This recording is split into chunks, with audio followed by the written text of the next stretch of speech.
Not only is it a beautiful day for a bike ride, but it's the perfect opportunity to show support for those living with mental health at the Canadian Mental Health Association's second annual Ride Don't Hide bike event.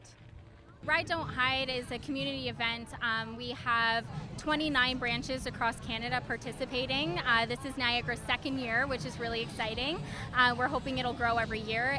Essentially what this ride is all about is opening up the conversation to help break the stigma against mental health issues and illnesses, so that way people feel like they know about the services that CMHA across Canada offers, as well as knowing that there's a support system and that there's nothing wrong with having a mental illness and that it's okay to talk about it. We had 140 riders registered before June 26th. Last year we only had a little bit over 100, so we've increased quite a bit. Yeah. Can you tell me about the different rides taking place today? Yeah, absolutely. So we have a 5-kilometer on campus, so we'll be driving around Brock's campus. It's very nice. Then we have 15-kilometer and 35-kilometer routes. So they're a little more challenging. They extend into Pelham. It's a very scenic route. It's really beautiful, but there are quite a few hills. This year's Ride Don't Hide ambassador Kevin Rempel, also a Paralympic bronze medalist, was on site to share his story of overcoming adversity and living with mental illness. And so today we show that we're not alone by riding, not hiding. And what does your role of ambassador include this year?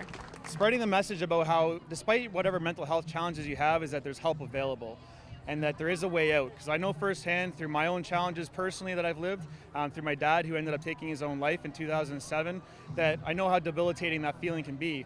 But I want you to see that it's possible to get yourself out of those situations, and it just takes you taking the first step of asking for help. Amanda, what brings you out to Ride Don't Hide today? I think it's good to have community awareness.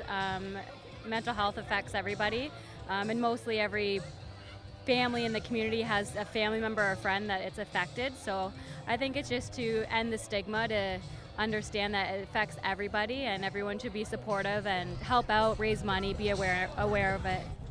Rachel, what brings you out to Ride Don't Hide today? I'm actually a proud board member with the CMHA Niagara.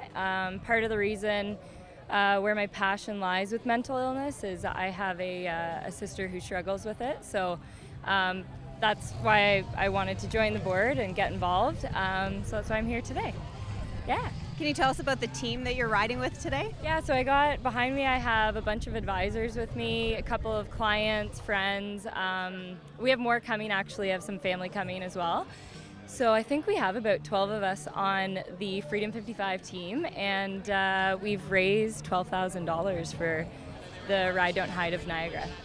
We've surpassed our targets for last year, and we continue to build. Next year it's going to be even greater.